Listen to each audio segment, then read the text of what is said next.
After his arrest, the forensic police will come to the apartment to try to understand what exactly was there, and in every corner they will find human body parts. In the blue barrel, do you remember it? The one I mentioned to you earlier that was in his bedroom? In that blue barrel they will find the remains of more than one human body, bodies that were decomposing in acid. In the refrigerator they will find severed heads placed inside. They will find jars of pickled human organs. This man had started his crimes a long time ago. He began his crimes in 1978, and I must tell you how these crimes started. He was 18 years old then. Jeffrey Dahmer. Soon we will return to his childhood when we ask, was he made to kill? But when he was 18 years old, the situation inside his family was confused. I might even say there was no situation at all. His father had left his mother long before. In addition, Jeffrey's mother, with whom he never lived normally, was a sick woman suffering from depression. At that time, the father left her completely and went to be with another woman. She too did the same, left the house and went to live with another man.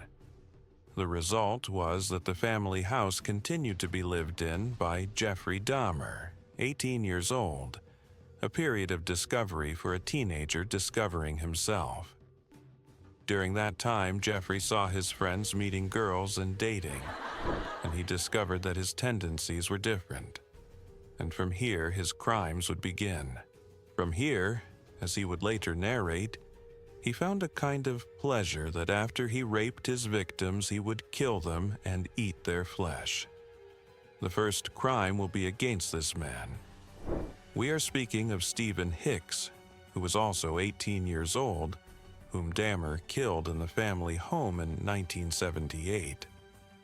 Later, his father told him he would sell the house and remove him from it, telling him, "Go live at your grandmother's house since we will sell this one." And indeed, Dahmer did so and went to live with his grandmother. His grandmother had a basement floor, which she left for him, telling him to furnish and improve it, and that it would be at his disposal. An old lady who moved with difficulty, and he owned the basement. In that basement, he committed a series of crimes. Before I present to you who his victims were, his crimes were almost always in the same manner. He would go out, go to a bar, meet someone, suggest to him to come back home to continue the evening. At home, he would give him something to drink. In the victim's glass, he would put a drug. After the victim drank and was sedated, Dahmer would begin his horrific acts that are hard to believe. He had, for example, an electric drill with which he drilled the victims' heads to later pour acid inside them. He imagined through this process that he would be able to control the victims and start talking with them, meaning, in his mind, that they would remain alive but under his control. No one, of course, survived this drilling. Then, victim after victim, from each one he extracted something. One victim he would take the heart and pickle it, another the fingers. From each victim he removed an organ. After that, he would dispose of the larger parts of the body, put them in acid to dissolve, or throw them away, or freeze them in the refrigerator. A long series of victims he killed this way in his grandmother's house. And these were they: Stephen Tuomi, 25 years old, 1987. James Dockstader, 14 years old, 1987. Richard Guerrero, 22 years old, 1988. Anthony Sears, 24 years old, 1989. Although she was an elderly woman, his grandmother's sense of smell was still good. From time to time, she smelled strange and awful odors coming from her grandson's room. "My son, what are you doing?" "My son, how?" My son, what is happening?"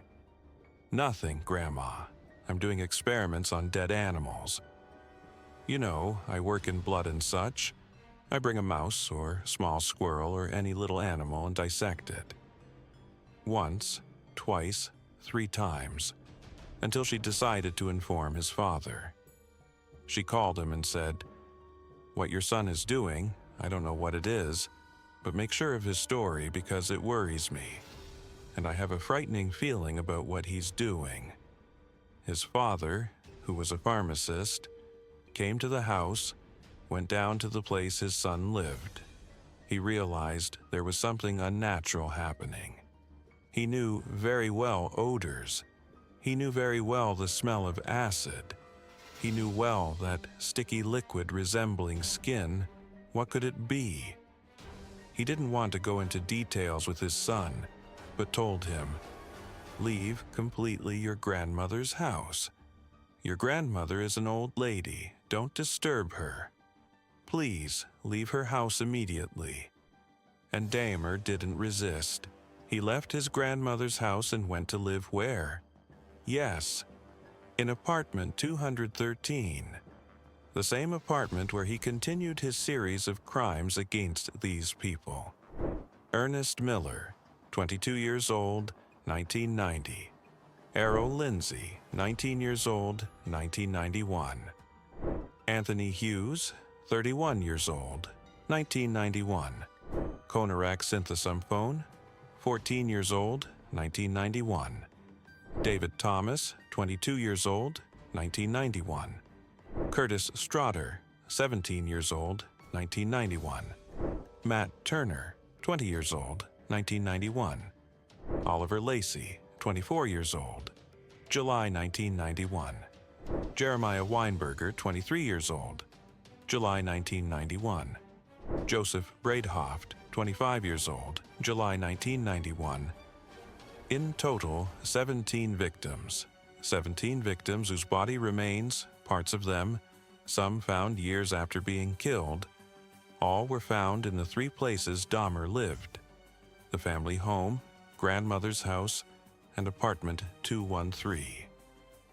His crimes did not stop until Tracy Edwards was able to escape from him, also in July 1991, bringing with him the police units who made the astonishing discovery in his home. So, was Dahmer made to kill? I want to know your opinion, especially when we go back to discover the circumstances he lived in. Some criminals, we don't have many details about their childhood. Some had normal childhoods. As for Dahmer, his childhood was extremely difficult. In what sense difficult? Not difficult for him materially, difficult because of the conditions he lived in. His mother was mentally ill, severe mental illness, suffering from deep, continuous depression. The few times his father came home, there was always fighting and quarrels with his mother. The father did not hesitate to insult her, humiliate her, call her sick. And all this happened in front of Jeffrey. He watched the relationship between his mother and father. According to the Netflix series, his father was the first person who introduced him to the world of dissection, animal dissection, which he later mentioned to his grandmother. He started it with his father when he was 7 or 8 years old. They would go to the nearby forest, look for a dead animal, bring it back and dissect it. His father would show and explain, "This is the heart, this is the liver, this is such and such." But gradually, with the family conflicts, and since no one cared for the children amid the fighting between father and mother, he became somewhat isolated, moving more and more toward violence. Violence noticed by his school, the transformation appearing on him little by little. When he reached adolescence and 18 years old, as we said earlier, and discovered that his sexual tendencies were unlike those of other boys his age, many things began to form in his mind. But why does a human turn to killing, and especially to eating his victims? A question mark. I have no answer for it. If you have an answer, don't hesitate to write it in the comments section.